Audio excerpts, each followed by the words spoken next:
a beaucoup attendu, la voici. Bienvenue les gros bidous dans ma vidéo sur mes carnets, ou plutôt mes vidéos sur mes carnets.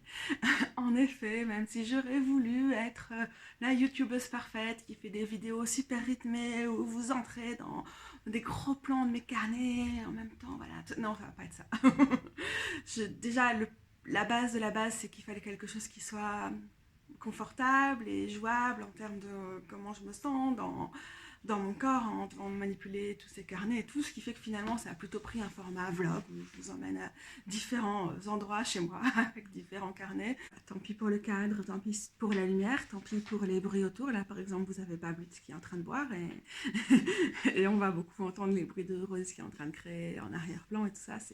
Voilà, ça fait partie de cette vidéo. J'ai aussi préféré limiter le montage. Ça veut dire que j'ai mis bout à bout des gros morceaux de vidéo, mais ça va pas. Je n'ai pas du tout essayé de travailler le rythme ni rien. Donc voilà, comme ça, vous savez, je vous vends pas du rêve, mais je vous vends un moment où je discute de mes carnets avec vous, enfin, en vous imaginant. Et je parle de ma pratique, parfois je donne des anecdotes perso qui vont juste vous faire chier. Et dans ce cas-là, vous pouvez vous référer au timing pour aller plus loin dans la vidéo et passer le blabla. Donc c'est aussi ça qui permet quelque chose de plus fluide. Après, du coup, comme il n'y a pas blindé de trucs à regarder, c'est aussi quelque chose que vous pouvez écouter en faisant autre chose. Pourquoi pas en faisant les mises en place de votre propre journal. Et voilà, ça a un intérêt aussi, pourquoi pas pour certaines personnes. En tout cas, ça me ressemble certainement plus que si j'avais réussi à faire une vidéo super rythmée, super impressionnante, avec mes carnets partout et tout ça. Il y aura au minimum 2 vidéos parce que c'est beaucoup plus digeste, quoi. C'est déjà assez long comme ça. Et ici, on va parler de mon gros carnet central qui est la base. C'est mon centralisateur. C'est vraiment la base de mon journaling au quotidien et de mon journaling en lien avec le tarot aussi. Et on va aussi parler de ce que j'appelle mes grimoires, qui ne sont pas du tout des grimoires, mais c'est juste comme ça que je les appelle. Donc ça, c'est quand même... C'est ce qui est le plus important pour moi, ce qui compte le plus pour moi. Et c'est de ça dont on va parler dans cette vidéo-ci, dans la prochaine. Ça va être plus éparpillé parce que j'ai plein de carnets pour plein de choses différentes. Donc il y aura plein d'autres choses. Donc on commence dans le joyeux bordel qui est ma vie de tous les jours quand je suis installée à mon bureau et pas forcément quand j'essaie de le rendre plus agréable parce que bon, je suis en mode vidéo donc quand même j'essaie de faire montrer que la peinture Lila, Camille mon amoureuse, est devenue toute crade et tout ce genre de choses. J'essaie de cacher les prises avec une petite plante que ça marche pas mais que quand même je le fais. J'ai déposé où mes tasses? Ah, voilà, déjà.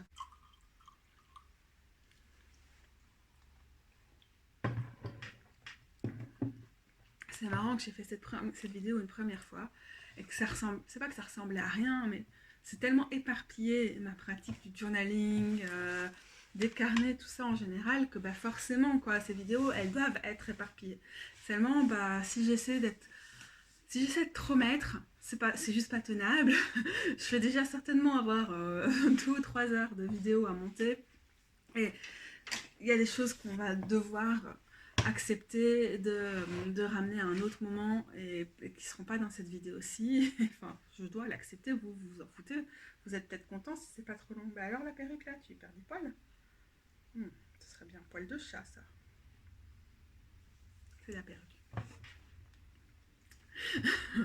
Voilà, du coup, je me suis dit que le format vlog était quand même le plus sympa pour réussir à aborder tout ça sans trop de stress et avec un peu plus de fluidité.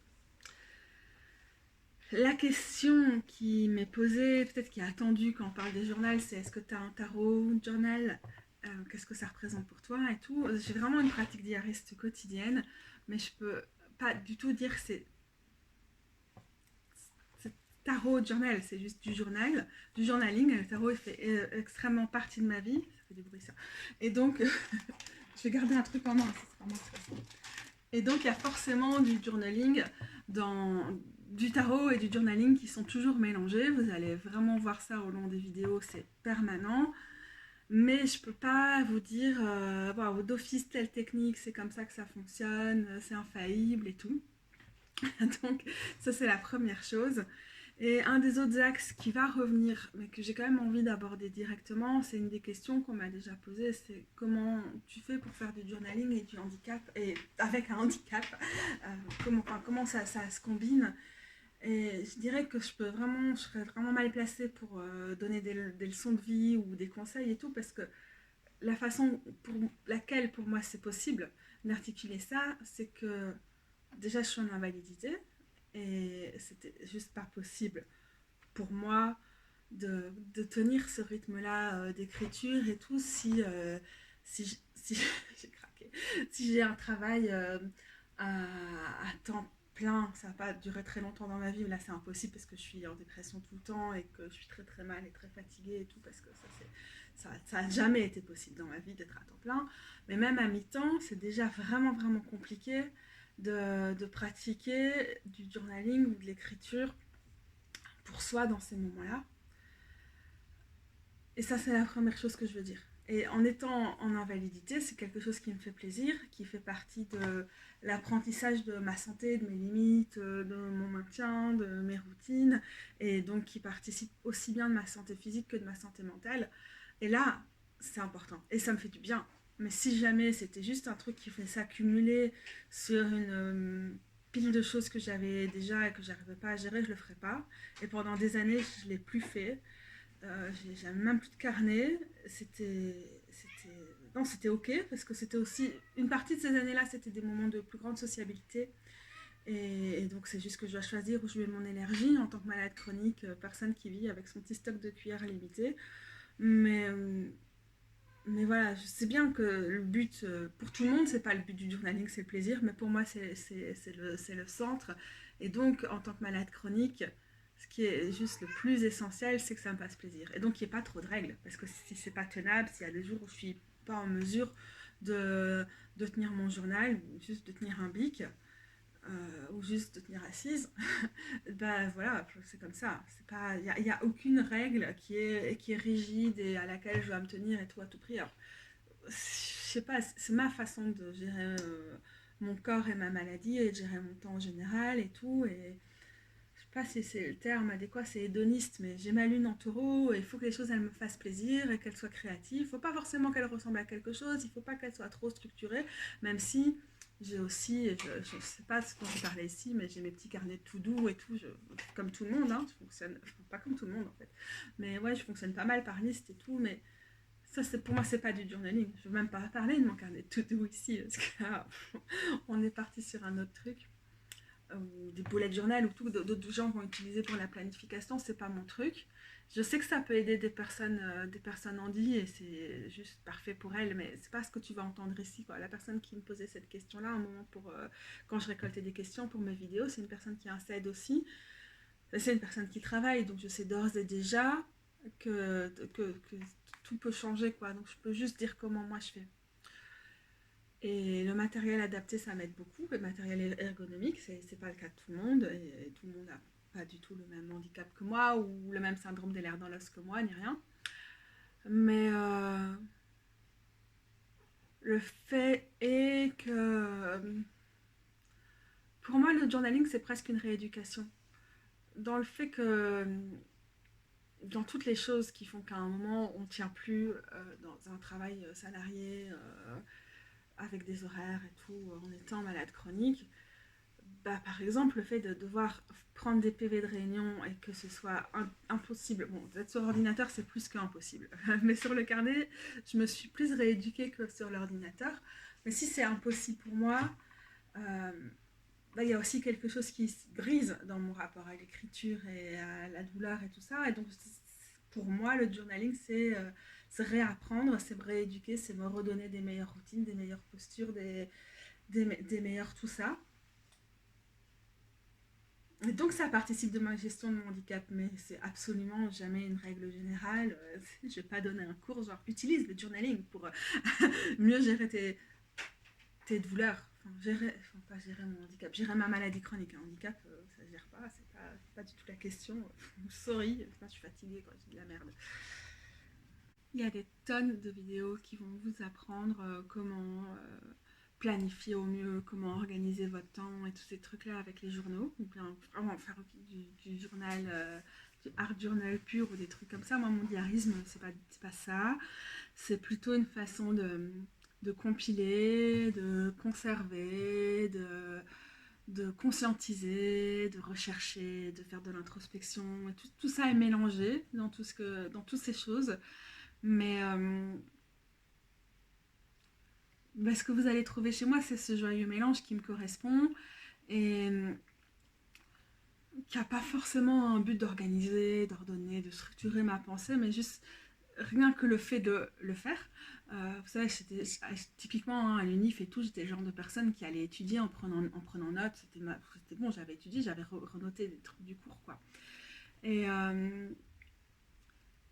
Et donc c'est vrai que c'est quelque chose qui me permet de mettre de l'ordre dans mes 1000 pensées éparpillées, dans tous les tiroirs dans lesquels je vais chercher des informations et tout ça qui à un moment fait naître des petites étincelles, des liens qui me permettent d'articuler ma pensée pour moi, dans mon développement, dans mon introspection, dans mon travail sur moi, dans ma spiritualité, dans mes passions et comment je les partage et dans mon potentiel...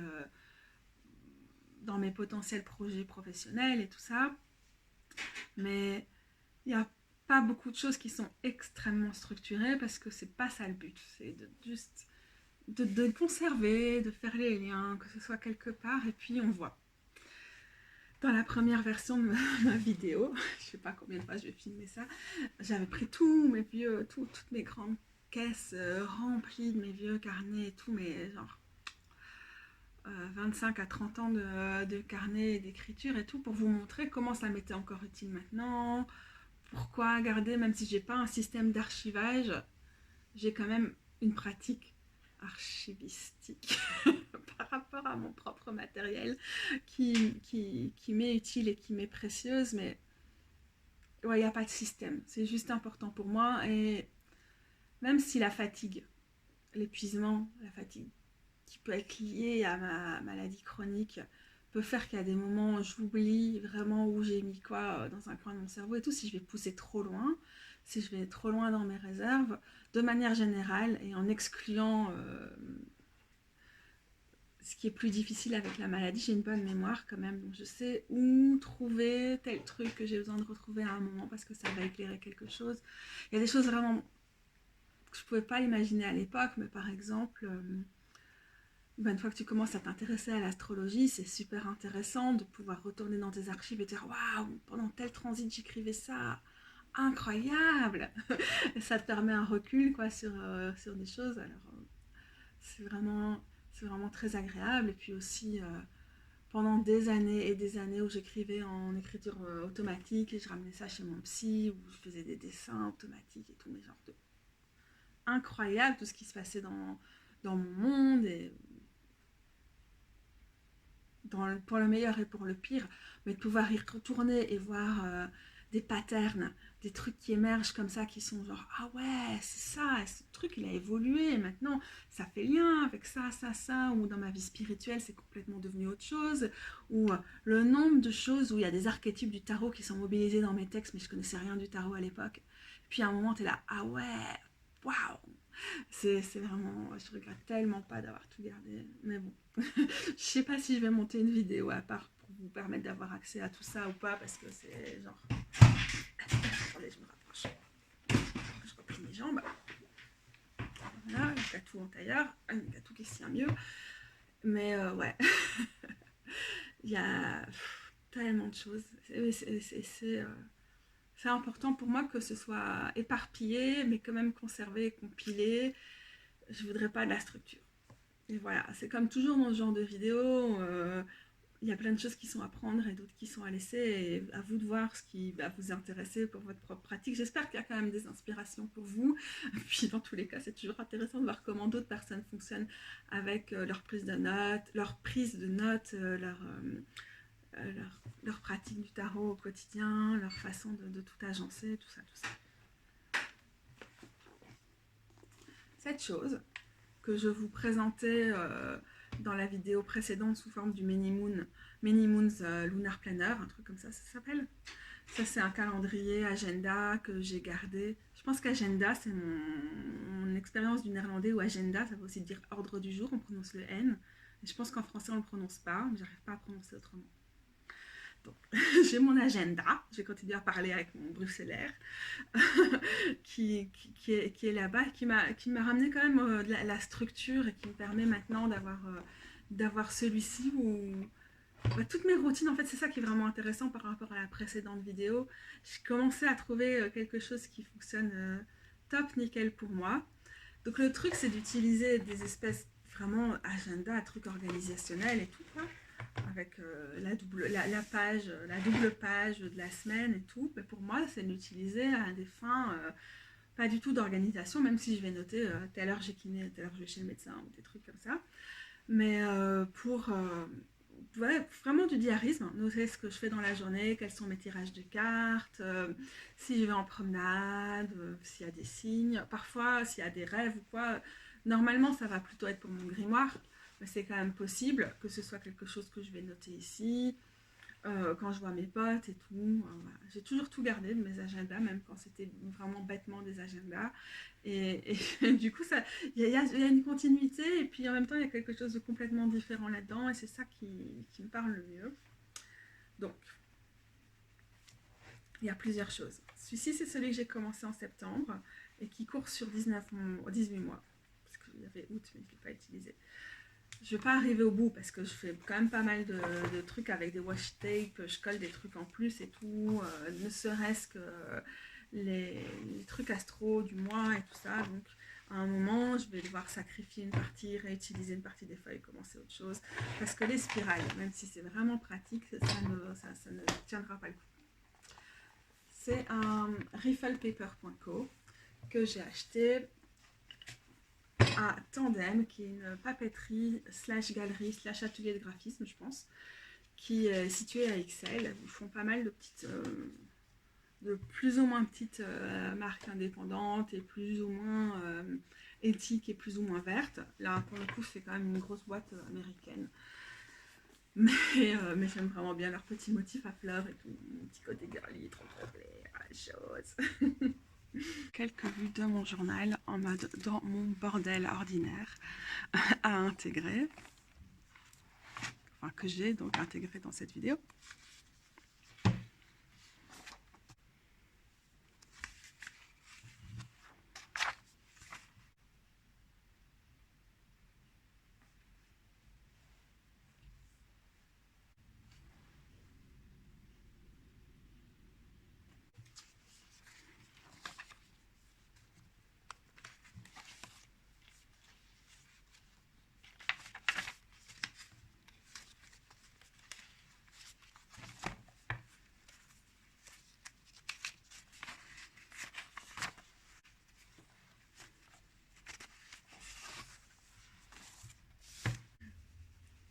Donc, qu'est-ce que je fais avec ça? Avec mon agenda / journal, qui est le centralisateur dans lequel je vais noter déjà toute la base de mes tirages de tarot, et puis aussi tout ce qui va se retrouver après dans mes livrets de cours, dans mes grimoires, dans mes autres journaux et tout ça.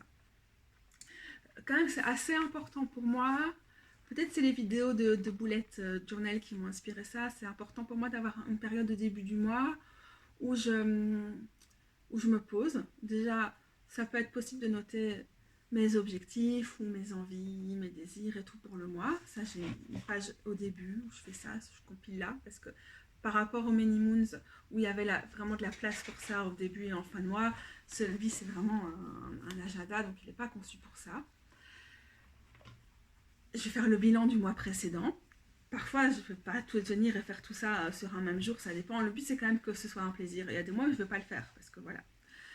Quand je fais le bilan du mois précédent, je vais faire un peu les mêmes exercices qui étaient suggérés déjà dans le Many Moons à la base. C'est qu'est-ce que j'ai appris de mes tirages de tarot, qu'est-ce que j'en retire, qu'est-ce qui est le plus souvent revenu, quelles sont mes expériences préférées, mes meilleurs souvenirs, qu'est-ce qui m'a le plus marqué, qu'est-ce qui a été le plus riche d'un point de vue spirituel, qu'est-ce qui a été plus difficile au niveau du moral, tous ces trucs-là, de débriefer, et ça peut faire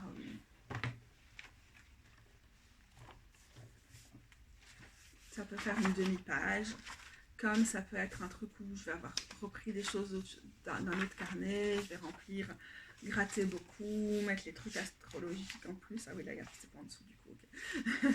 Voilà, il n'y a pas forcément de règle. D'un côté, je note mes petites idées du début du mois, puis je fais le débrief, ça c'est quand même vraiment important. Bon, du coup, à chaque fois sur une page différente. Et puis, au début du mois, ce que je fais aussi, bon là, j'ai toute une période où je mettais des petits mots-clés qui me semblaient pertinents pour le mois, mais je ne le fais pas forcément. J'ai... je vais utiliser quel...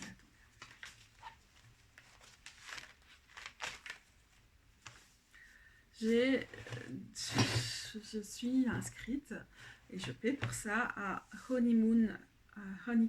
honeycomb.co. Ça produit des almanachs astrologiques qui prennent aussi bien en compte les plannings, les transits généraux et aussi, pas juste le mouvement des planètes générales, mais comment ça affecte ton thème, donc tes propres transits. Et c'est vraiment très très intéressant, donc je vais imprimer ça pour l'avoir en tête au début, voir, ok, telle planète rentre dans tel signe, il y a tel gros aspect au niveau de l'astrologie mondaine, il y a tel truc qui sont en lien avec mes planètes, avec mon Jupiter et mon Saturne à moi par exemple, des choses comme ça, où se passent les lunaisons, les pleines lunes et les nouvelles lunes et comment ça, quels sont les aspects et aussi comment ça affecte mon propre thème. Donc ça, je trouve ça intéressant. Et puis j'imprime aussi à chaque fois les petites pages mensuelles en carnet comme ça sur du papier brouillon. Et je vais noter à chaque fois en une couleur, ici c'est le rose, ce qui relève de mes propres transits, et je vais noter en vert par exemple les transits généraux. Et ce que je vais faire, c'est la dernière semaine, comme par exemple ici, c'est noter bon là c'est surtout voilà, en rose mes propres transits, et sinon les trucs généraux qui m'intéressent, qui m'interpellent, ou parfois tout, ça dépend. Aussi quand la lune change de signe, parce que j'aimais quand même bien ça dans mon précédent planning. Et aussi bon, les nouvelles lunes et tout, quand j'ai mes règles. Ok, ça je fais pas au début du mois, je le sais pas, c'est pas comme si j'étais réglée comme du papier à musique. Hein. Voilà.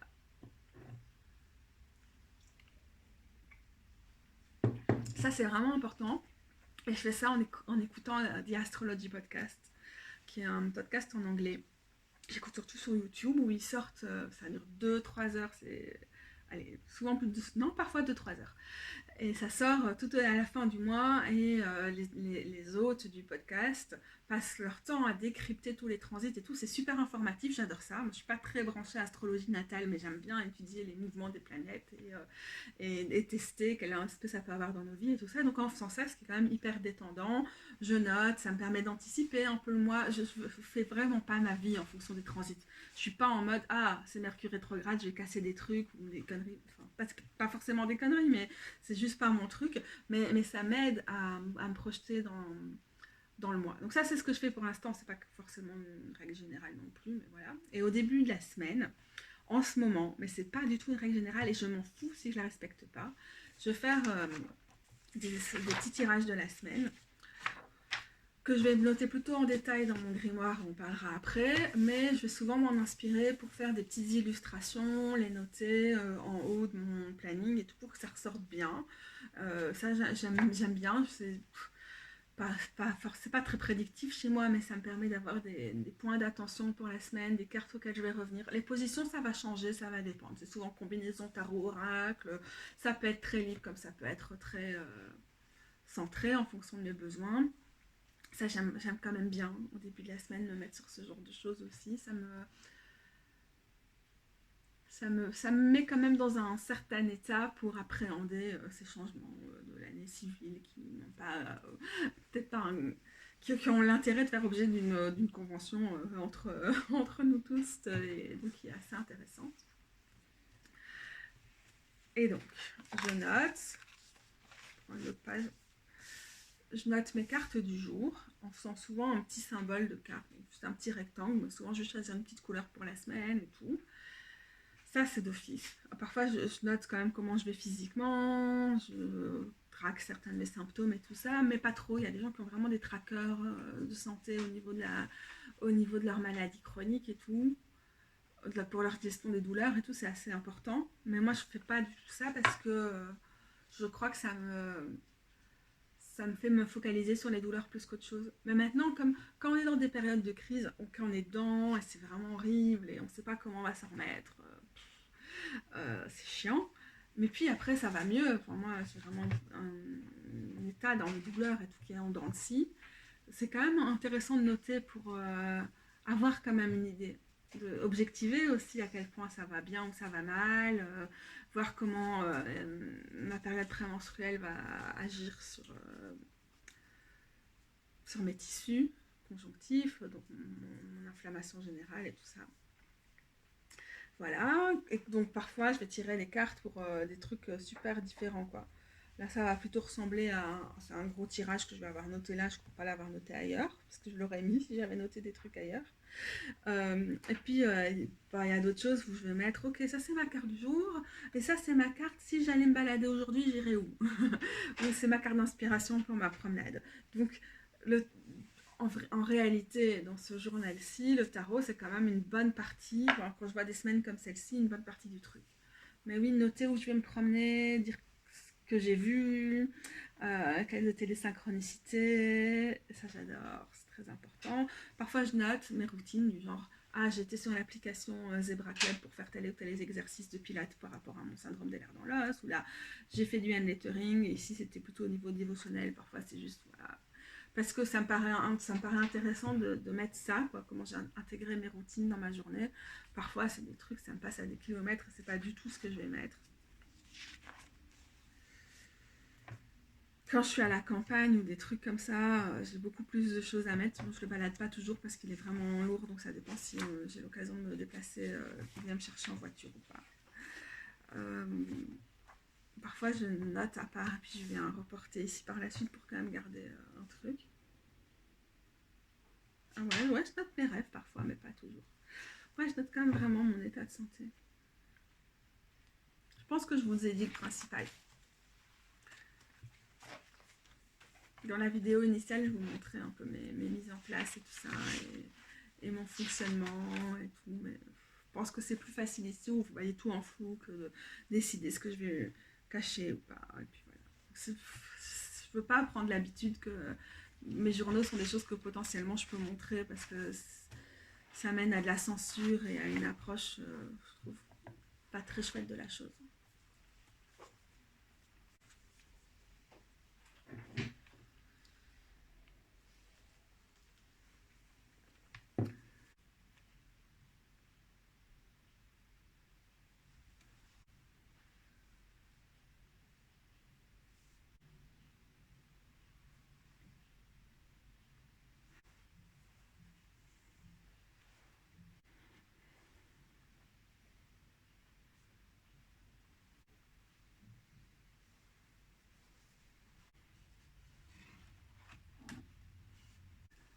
Oui, mais donc pour moi, c'est mon compilateur, c'est mon centralisateur. Probablement qu'à un moment, si je dois chercher une info en particulier, je ne vais pas d'abord aller chercher mes carnets de ceci, mes carnets de cela pour me dire où c'est. Je vais d'abord aller voir lui, qui devrait m'indiquer normalement où les choses sont notées. Dans ma première version de ma vidéo, je m'étais dit, ah, c'est quand même utile par rapport aux questions qu'on pose par rapport au tarot journaling, de vous faire un topo sur les façons de noter les cartes pour mieux pouvoir faire des retours et tout, d'avoir des codes couleurs par élément, des trucs comme ça. En vrai, j'ai mes petits codes comme genre, j'ai mis ça dans ma trame, j'utilise des codes. Mais je les utilise pas pour référencer, pour pouvoir revenir dessus, juste parce que c'est des raccourcis, ou alors que visuellement c'est plus impactant sur ma page pour retrouver des choses, mais j'ai pas des pratiques de tarot journal d'une façon systématique, bien structurée et tout, donc je vais pas vous dire ce que font les autres en réalité, parce qu'il y a certainement suffisamment de vidéos là-dessus. Je les regarde pas trop celles-là en réalité, donc on va rester quoi sur ce truc de mon approche libre de tout ça, c'est mieux je crois. Ouais. Bah ouais, si je fais les trucs à la catou, je vais pas vous... L'intérêt de ce que je fais, c'est de vous parler de mes propres pratiques et pas de vous dire comment vous pouvez faire, quoi. Je vous donne pas des cours. Et alors il y a les gens qui trouvent que c'est nul parce que c'est trop personnel et qu'on n'apprend rien de ma chaîne. Et alors je vous dis, mais bye bye quoi, hein. C'est le but, hein, si t'es pas content. Tu sais tout ce qu'il y a sur YouTube, tu peux trouver ton bonheur. Juste ça va pas être moi ton bonheur. Et honnêtement, ça ne me dérange pas, ça ne te devrait pas te déranger non plus. Ne prends pas la peine de mettre un petit pouce vers le bas ou un petit commentaire désagréable. Chacun son truc. Ici, les gens, ils sont là pour m'écouter parler de mon blabla. Ouais, on se regarde le nombril. Mais moi, c'est comme ça. Écoute, s'il y a des gens que ça inspire, moi, ça m'inspire de me regarder des vidéos, les gens se regardent le nombril. Eh ben, voilà, on est entre nous. On aime bien ce genre de choses. Laisse-nous entre nous. Et voilà, c'est tout. C'est quand même bien fait, hein, la vie. Moi, j'aime encore bien. Salut, toi. Et ça fait rire Rose Butch qui a justement enlevé ses écouteurs à ce moment-là. Elle se dit, mais qu'est-ce que cette femme est capable de raconter à un GSM comme ça toute seule. C'est comme s'il y avait vraiment les gens en face de moi. Hein. Je me prends au sérieux. Je sais. C'est incroyable. Hein. Je me prends trop au sérieux. Non. Un petit peu quand même. Tout se passer derrière la vidéo. Les gens vont voir ton pyjama.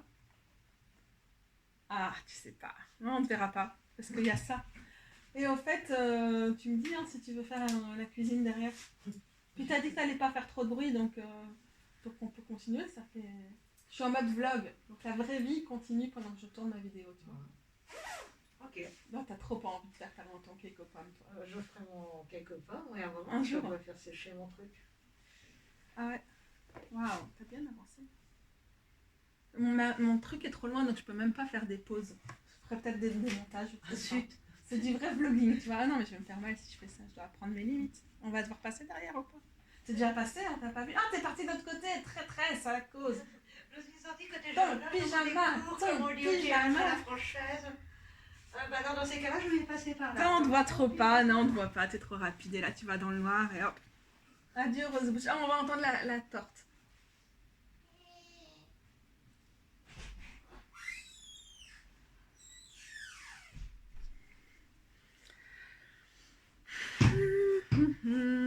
Sur ma trame, je disais aussi...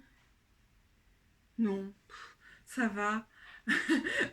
Moi, je trouve, franchement, je suis contente de ce dont je vous parle parce que ce qui est chouette, c'est j'ai tellement une pratique des journaux, des carnets, de l'écriture, des agendas et tout depuis tellement d'années et que ça est parti dans tous les sens.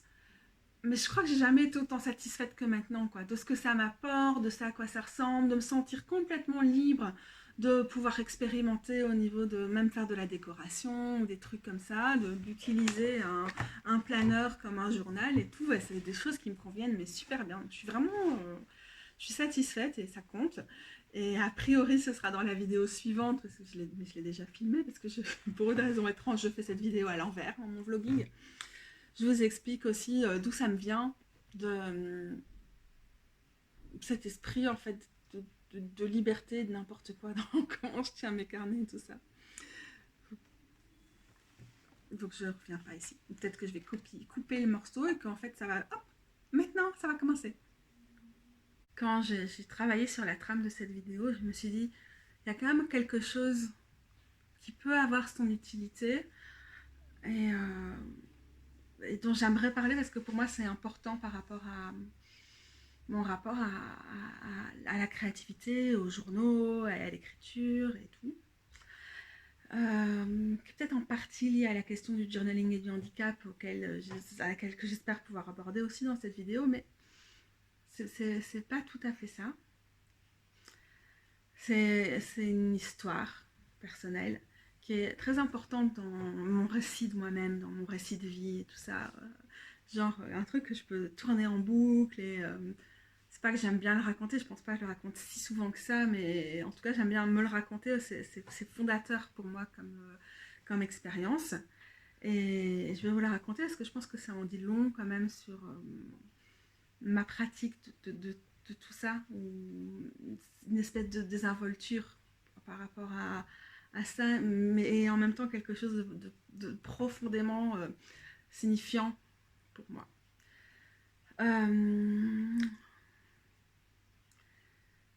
L'apprentissage de l'écriture, ça n'a pas été quelque chose de très facile pour moi.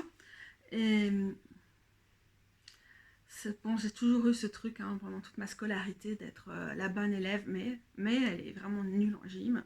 Mais euh, elle est vraiment pas soigneuse, elle n'a pas d'ordre et blablabla. Mais son comportement, elle tient pas en place, elle rigole comme une cruche pour rien. Donc ça faisait toujours descendre mes moyennes. Donc j'avais encore tout ce statut quand même de la bonne élève qui, je pense, vous ouvre des portes ou du respect quand même malheureusement hein, dans l'enseignement qui est quand même très hiérarchique. Et en même temps des motifs de parfois de raillerie de la part des profs et sinon une façon quand même de me remettre à ma place ou d'être condescendante et tout ça. Donc, quand je suis arrivée en première primaire, et ça doit être l'équivalent du CP en France, mais je ne vais pas essayer de faire les équivalences parce qu'on ne va pas s'en sortir. Donc, la première année où on apprend à lire et à écrire, c'est vrai, j'étais bien, j'étais une bonne élève, mais ça a quand même été une expérience difficile pour moi l'écriture parce que, bah, voilà, ma maladie génétique, elle n'était peut-être pas diagnostiquée à l'époque, mais elle était déjà là. Et pour moi, pouvoir tenir un stylo correctement, ça demande énormément de concentration. Puis j'ai une mauvaise proprioception parce que voilà, j'ai une maladie des tissus conjonctifs du collagène. Et donc, les messages entre ce qui se passe au niveau de ma gestion de mon corps et ce qui arrive dans mon cerveau, on est parfois juste complètement à côté. Donc, c'était quand même vraiment difficile. Et pourtant, j'adore ça. Alors, vous voyez, je fais du hand lettering. Ça ne m'est pas passé au bout 30 ans plus tard. Et voilà, mais j'avais à ce moment-là une prof bienveillante. Puis j'arrive en deuxième primaire et j'ai une prof qui est vraiment pas bienveillante du tout. Et j'avais, en plus de ces difficultés d'apprentissage, tout en étant une bonne élève, mais d'apprentissage de l'écriture, aussi je sais pas, des espèces de troubles du comportement qui étaient liés à un état de stress ou que peut-être des instits intelligents auraient pu identifier comme quelque chose de post-traumatique et tout ça. Enfin, je les attends toujours, hein, c'est là. J'espère grandement que l'enseignement a changé ces 30 dernières années parce qu'au niveau de la disciplinarisation des corps, d'essayer de faire rentrer des gamins dans la norme alors qu'en fait, c'est la norme qu'il faut abolir. Enfin bon, bref, j'espère tellement que ça a changé. J'ai des amis qui sont instits, alors merci d'essayer de changer les choses. Katou est en train de partir. Cette prof était plus stricte, plus austère, plus... Bon, je ne vais pas faire de commentaires. Si c'est quand même intéressant pour placer le contexte parce que c'est une école d'enseignement catholique, mais ça ne veut pas dire la même chose que ce que ça veut dire en France. Et parfois, les Français s'imaginent que tu as été dans une école privée parce que tu as été dans le réseau catholique en Belgique. On a eu des années, des décennies de guerre scolaire, mais on n'est pas un pays laïcard comme la France. Bon, il y a certaines franges laïcardes, et dans la guerre scolaire, c'était les libéraux, mais la répartition de l'enseignement, c'est qu'il y a le réseau officiel, subventionné par... subsidié, ça c'est un peu en Belgique, subventionné pas l'État, mais les entités fédérées en charge de l'enseignement. Enfin, à l'époque, c'était l'État d'ailleurs. Donc tout ça juste pour dire que... qu'on a un réseau catholique subventionné et donc l'enseignement est gratuit partout, quoi. C'est pas du privé. Enfin, il y a des écoles privées, c'est très très rare en Belgique. Pour nous, c'est juste du réseau. Enfin, c'est juste une autre filière. On appelle ça d'ailleurs l'enseignement libre. Donc, c'était une école catho de province, de village, dans un monde quand même assez rural, avec une prévalence quand même du monde agricole assez certaine. Je remets le contexte juste peut-être pour essayer de justifier le fait que cette pensée catholique ultra c'est quoi une fille, c'est quoi un garçon et tout était très présente, mais je sais pas, peut-être ça arrive dans tous les milieux, mais dans mon expérience d'avoir grandi dans le milieu catholique, c'est forcément associé à ça. Et aussi voilà. Pour revenir à mes mécanismes de gestion du stress, par exemple, je m'assuyais mes gommes tout le temps, mais du coup ça pouvait être qu'en une journée j'avalais. Je la mangeais pas, mais on avale forcément de la grosse merde. Mais j'allais vraiment démolir une gomme, quoi, parce qu'elle tout le temps. Et après, ça me faisait... Maintenant, je sais plus, parce que j'ai les mâchoires qui craquent beaucoup trop. Mon CED m'a permis de me débarrasser de certaines de mes manies par la force. Moi, vous savez, j'ai développé des autres manies de ce genre-là. Par exemple, je suis tricotillomane. c'est des choses qui sont atténuées avec le temps ou qui sont sous contrôle parce que j'ai des moyens d'y pallier, mais c'est pas des choses dont jamais dans ma vie je suis débarrassée de ce genre de mécanisme, quoi. Et je sais pas, de ma tête que maintenant, de nos jours, on donnerait aux enfants, on a des jeux à stimer par exemple, qu'on donne aux enfants qui sont sur le spectre autistique ou des trucs comme ça, ou les espèces de pop-it et tout. Bon, ça doit faire un bruit infâme en classe. Mais en fait, rien que le fait de pouvoir toucher des trucs en silicone, mais ça n'existait pas trop à l'époque. Ça m'aurait permis de gérer différemment mon stress. Mais donc, évidemment, j'étais crade, j'étais naze, je ne savais pas me tenir, j'avais un problème. Et donc, on avait des espèces de carnets brouillons, enfin, on appelait ça des carnets de brouillons, c'était sur du papier recyclé. Enfin, j'imagine qu'on appelait ça comme ça partout, mais comme la papeterie change tellement d'un pays à l'autre, je ne sais pas. Donc, ils étaient très flexibles, quoi. Et on avait des beaux carnets et les carnets de brouillon. Et dans les carnets brouillons, on avait des marges. Et puis moi, du coup, je me tiens comme ça quand j'écris. Mais encore maintenant, on ne sait pas vraiment faire autrement. Alors déjà, je suis fortement myope, et puis, je sais pas, ça fait partie de mon maintien. Évidemment, on ne savait pas à l'époque que j'avais une maladie chronique, mais bon, quand même. Et donc, je sais pas, du fait de tous ces trucs-là, déjà, je cornais à fond mes trucs, donc c'était tout enroulé sur le côté et tout. Donc déjà, c'était scandaleux, il fallait que j'apprenne à bien me tenir. Mais c'est vraiment cette disciplinarisation des corps, ça me rend malade. Et dans mes marges, c'est tellement normal. J'espère que de nos jours, tout le monde sait que c'est normal. Je devais toujours griffonner des espèces de petits trucs et tout. Genre, je peux faire des fleurs 1000 fois, mais je peux encore faire des fleurs 1000 fois maintenant. Mais à l'époque, c'était encore plus nécessaire, mais parce que c'est difficile de se rester concentré à l'école. J'étais une bonne élève, ce qui veut dire que j'étais plus rapide. Alors, j'avais fini mes exercices avant les autres. Est-ce que j'allais juste rester à me tourner les pouces pour avoir l'air d'une bonne gamine? Mais ni, j'allais dessiner dans mes marges. Et bon, voilà. Et un jour, mon institutrice a appelé le directeur de l'école pour me punir, m'humilier, parce que c'était vraiment inadmissible que je sois ce genre de personne. Et donc le directeur est venu sur l'estrade, a mis sa chaise au milieu de l'estrade, et on m'a appelé pour que j'aille devant la classe avec mes camarades de classe, hein, c'était une petite classe, on devait être 16, quelque chose comme ça, pour aller sur ses genoux, pour qu'on regarde ensemble mon cahier de brouillon et qu'on se rappelle que c'était vraiment inadmissible d'être aussi crade et de ne pas écouter en classe et de faire des marges, des trucs dans ces marges, de corner ces machins. Comment on appelle? Parce que c'est pas vraiment corner, mais vous savez quand tout est comme ça. Et voilà, donc je rentrais chez moi, je pleurais, je voulais plus aller à l'école et tout ça. Le soir, pour m'endormir, je rêvais que je me transformais en fée, aucune fée venait à mon secours pour, d'un coup de baguette magique, transformer Madame Joseph pour qu'elle devienne soudainement gentille et qu'elle m'aime en classe. Peut-être pour l'humilier, je sais pas. Non, je pense même pas. J'ai mis beaucoup de temps à avoir des envies de vengeance par rapport aux gens qui m'ont fait du mal. Donc je voulais plus retourner à l'école et tout. Et donc ma mère prend rendez-vous avec la dite instit pour aller la rencontrer. Et elle fait... je vais pas prendre mon accent wallon picard parce que je pense pas que je peux le prendre sur demande là maintenant tout de suite, mais donc je vais parler avec mon accent. Que c'était vraiment scandaleux, quoi, parce que la petite Catherine, c'est bien beau, elle a des beaux résultats et tout, mais enfin, c'est une fille, quoi. Donc, qu'est-ce qu'elle va faire dans la vie? Elle a beau être une bonne élève, si elle n'a pas de soin et d'ordre en tant que fille, mais elle ira nulle part dans la vie. C'est maintenant qu'il faut la redresser, quoi. C'est maintenant qu'il faut l'humilier pour qu'elle se ressaisisse et qu'elle comprenne que l'ordre, le soin, tout ça, c'est tellement essentiel pour qu'elle puisse un jour faire quelque chose de sa life en tant que fille. Donc j'ai 7 ans, je deviens féministe instantanément. On a compris, ça l'histoire, personne ne peut en douter. Bon, et après, les éléments ont continué à s'accumuler en faveur du féminisme pour moi. Mais c'est assez marrant. J'ai eu des problèmes avec mes profs de dessin et tout le temps, quoi. J'étais pas soigneuse. Je faisais exprès. Comme mes profs de gym, hein, je faisais exprès. Ah non, je peux pas rattraper une balle. Peut-être que c'est parce que je suis vraiment hyper laxe, en fait. Ou je peux pas sauter. Et peut-être que c'est parce que mes chevilles, elles sont hyper mobiles. Non, c'est la mauvaise volonté. Okay. Mais pour le sport, je pouvais vraiment pas avoir cette mentalité, j'étais vraiment nulle. Mais par rapport au dessin et tout, ma mentalité, ça a été, je vais leur prouver. Mais pas leur prouver que je peux faire les choses comme eux, parce que j'ai toujours eu conscience que j'arriverais jamais à répondre à leurs attentes et que leurs attentes, de toute façon, elles étaient nazes. Mais que je pourrais leur prouver qu'en fait, je pouvais avoir une voix artistique ou une voix créative et qui juste, elle n'était pas la leur. Et voilà. Et maintenant, j'ai plus envie de rien prouver à personne, ça va, ça m'est passé, mais c'est quand même quelque chose qui fait que je me suis accrochée à ça.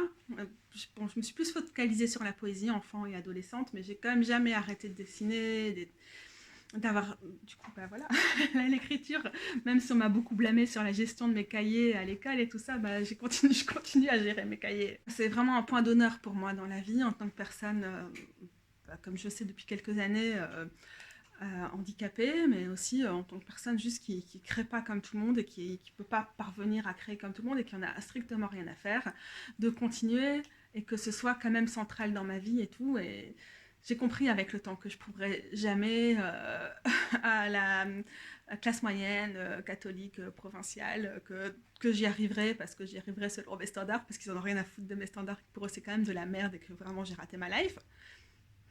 Papa, si tu me regardes.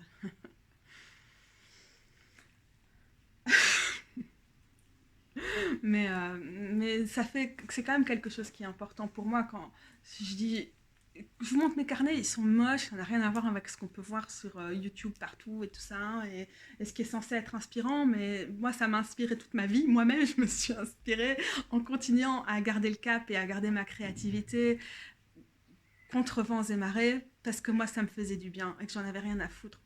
Personne ne peut m'empêcher de bouffer mes gommes en vrai. C'est un peu pareil, mais ça fait partie de ma gestion de comment je peux me tenir dans une salle de classe ou comment je peux réussir à noter ou à suivre un cours.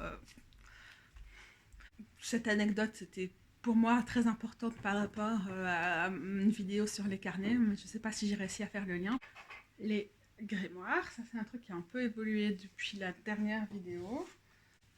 Alors, on m'a offert des carnets d'avance. Donc, je vous donne juste pour l'effet parce que c'est vraiment magnifique. Mais en vrai, il n'y en a que 2 qui sont déjà utilisés ou en cours. Ça change vraiment ma vie. Donc, ça vient de Tandem aussi. C'est une marque écossaise qui utilise des tartans existants, récents ou non. Par exemple, mon premier, j'ai choisi, le seul que j'ai choisi moi-même, je crois. Ah non, l'autre aussi. C'était l'île de Skye, parce que j'adore l'île de Skye. Ça s'appelle un Commonplace Notebook, c'est une allusion au livre de banalité ou de raison, on appelle ça aussi parfois, je crois en français, il n'y a pas vraiment d'équivalent.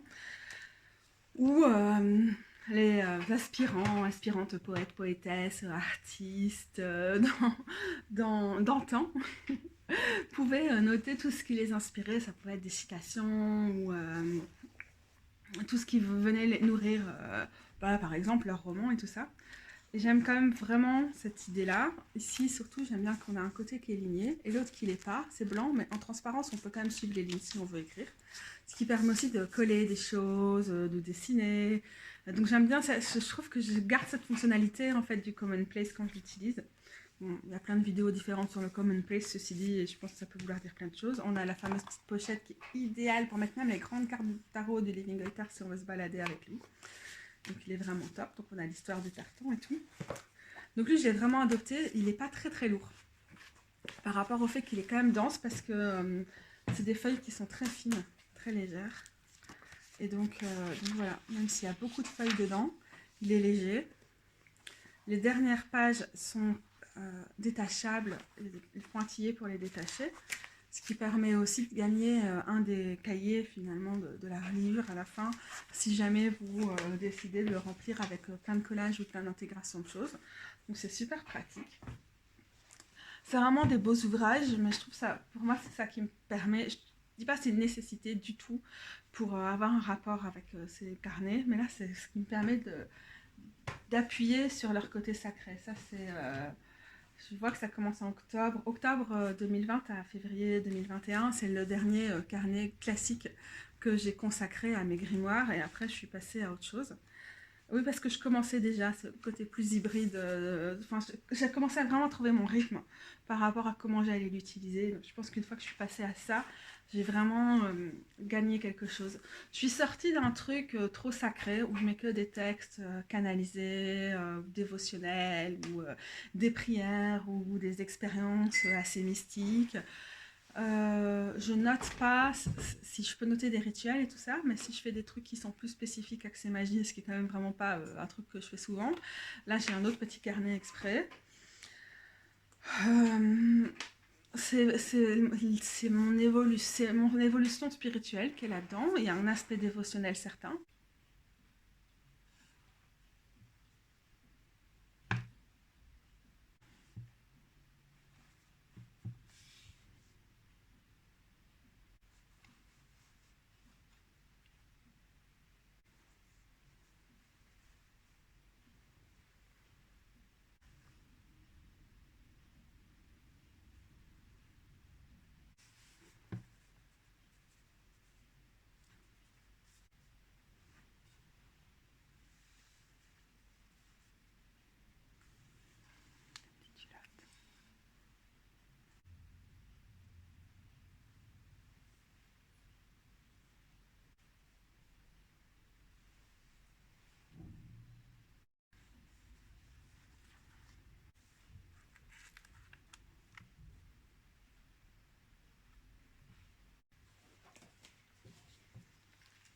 fait environ 6 mois avec un des livres du coup. Et j'ai autant des trucs qui sont très canalisés et tout, beaucoup d'ailleurs, que des réflexions sur les transits astrologiques que ça représente chez moi, des espèces de dessins canalisés et tout, des souvenirs de lieux, d'espace et tout ça, avec des plantes par exemple. Ça c'était vraiment marrant, j'avais écrit une lettre, un mail dans Future Me ou un truc comme ça s'appelle.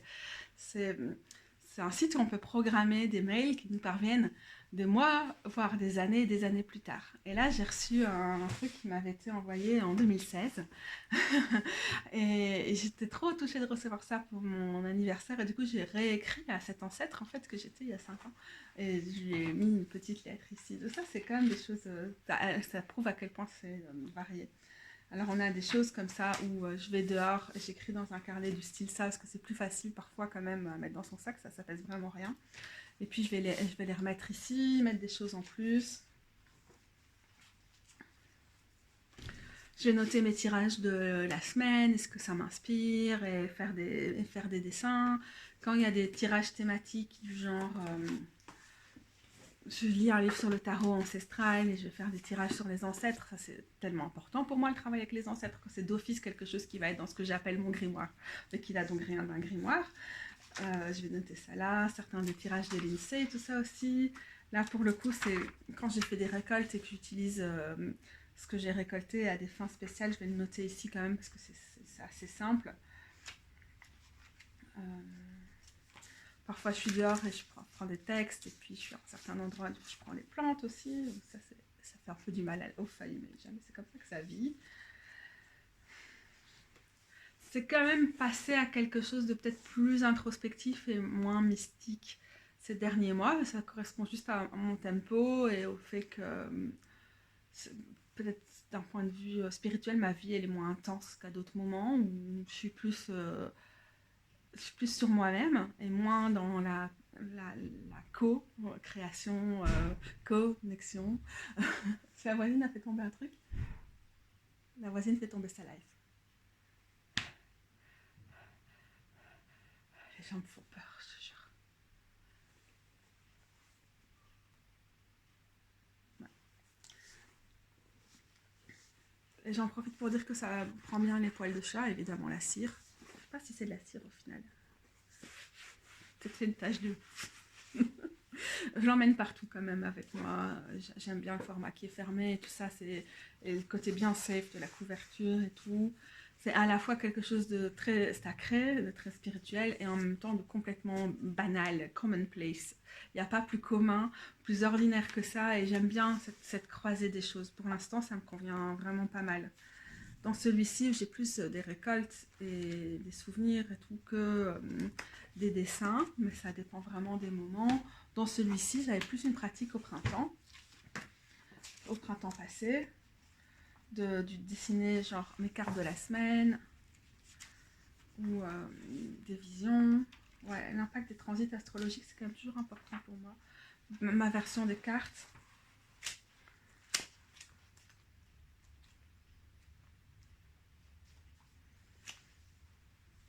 Alors je sais pas, mais du coup moi je le trouve vraiment très très beau avec tous les dessins, le washi tape, l'utilisation de couleurs et tout. Je sais pas, c'est certainement pas au goût de tout le monde, mais moi j'aime vraiment visuellement ce que ça donne. Je suis super contente de ce truc avec les marges et tout. C'est quand même important, parce qu'on y met des vrais bouts de soi, quoi. 6 mois. Donc voilà, ça me fait penser à ce qui m'a remotivée. Ma camomille. Ce qui m'a remotivée à faire cette vidéo, c'est aussi que Sylvie a sorti sa vidéo sur ses carnets. J'étais là, elle est sur ma liste depuis des mois, et c'est trop de travail, je sais pas quand je la ferai. Elle a beaucoup tâtonné avec cette idée qu'elle voulait un carnet par an, ou un journal, ou un tarot journal par an, des trucs comme ça. Et moi, vous avez bien remarqué, quoi, j'ai besoin d'être dispersée, j'ai besoin que ces trucs-là évoluent. Mais c'est vrai que je suis assez contente finalement de faire environ 6 mois par pièce. Ça me permet de suivre l'évolution et je suis vraiment contente d'en avoir d'avance parce que c'est un format qui me convient trop bien. Il est vraiment fait pour moi et là, ça permet de bien les mettre en valeur. Ouais, si je les mets tous dans le même sens, quoi. Donc pour revenir à chaque fois à mon centralisateur qui est ici, dès que je fais un tirage particulier qui ne va pas figurer intégralement dans l'autre, je vais renvoyer dans mon centralisateur au fait que j'écris là-dedans, ou que j'ai écrit dans mon carnet de cours, ou que j'ai fait du journaling sur tel sujet dans tel truc. Quand j'ai des notes vocales que j'enregistre en attendant de peut-être les mettre là ou peut-être jamais, je référence aussi, parfois aussi là. Donc je fais beaucoup de cross-referencing, quoi. Donc à chaque fois, ça passe à travers. C'est quand même beau, hein. C'est beau, franchement, j'adore. Je suis encore en train de me tâter, est-ce que je vais refilmer les parties où je vous montre un peu mes anciens journaux ou pas? Est-ce que je vais rajouter en vidéo non répertoriée l'option, vous pouvez voir l'intérieur de mes vieux journaux et ça dure une demi-heure ou trois quarts d'heure et vous en avez rien à foutre, vous trouvez ça vraiment intéressant. J'imagine que si vous voyez ça dans la vidéo, c'est certainement que j'ai choisi de ne pas le faire, mais du coup, peut-être donnez-moi votre avis, parce que c'est tellement personnel, et il ne faut pas oublier que quand je plonge dans mes anciens journaux, et toute mon écriture en tout genre, c'est beaucoup associé à des périodes, j'étais suicidaire, dépressive, dans l'automutilation et tout pendant 15 ans. Et donc c'est du contenu quand même vraiment très très lourd. Et donc même en prenant les précautions, et évidemment mon but c'est pas de tout vous montrer pour que vous lisiez tout ça, mais juste vous montrer ce que je garde et à quoi ça pouvait ressembler et tout. Mais voilà, même en mettant les avertissements de contenu d'usage et en montrant certainement pas du tout des trucs trash, c'est ma lettre dans lequel j'étais, ce traumatisme dans lequel j'étais, ils transparaissent quand même. Donc voilà, du coup, je sais pas si ça vous intéresse ou quoi. Moi, je suis quand même, franchement, la première fois que j'ai tourné cette vidéo, c'était un plaisir parce que c'est vraiment, c'est tellement émouvant de retourner dans ces, je sais pas, j'ai des trucs entre, je pense, entre 96, grosso modo, donc j'avais 12 ans, non, j'ai des trucs un petit peu plus vieux, entre 94 et 95, et 2016 facilement dans mes autres juste dans mes grosses caisses qui sont archivées et ouais c'est impressionnant quand même 20 ans d'écrit, plus de 20 ans d'écrit. Bon, et en tout j'ai plus en vrai, mais bon, je sais pas, c'est à vous de me dire si ça vous intéresse ou pas vraiment. Ça peut être une exclue que je mettrai dans ma newsletter par exemple, mais n'hésitez pas à me commenter ou à m'envoyer un message. Bon, pas les mails, je suis pas très douée pour répondre aux mails, mais un message sur les réseaux sociaux pour juste me donner votre avis. Bon bah c'est terminé les gros bidous, je vais juste vous laisser sur des images en mode journal with me, vous allez pouvoir me regarder journaler si ça vous tente, sinon bah bye bye. Si vous regardez cette vidéo au moment de sa sortie, je compte publier la deuxième partie environ une semaine plus tard. Donc ne vous impatientez pas, elle viendra. Et si vous restez juste là pour regarder ce qui vient, donc je trouvais ça assez sympa de rester en mode journaling with me, que vous voyez un peu le bordel, à quoi ressemble ma pratique silencieuse du journal au quotidien. Seulement, il faut savoir que du coup, le téléphone a capté tous les bruits. Et donc, juste comme je parle pas, c'est tout le reste. Donc, soit vous pouvez mettre sur silencieux si vous restez, soit baisser le son pour avoir un peu moins les oreilles qui sifflent à la fin de la vidéo. Et bah, à bientôt les gros bidous et merci pour tout.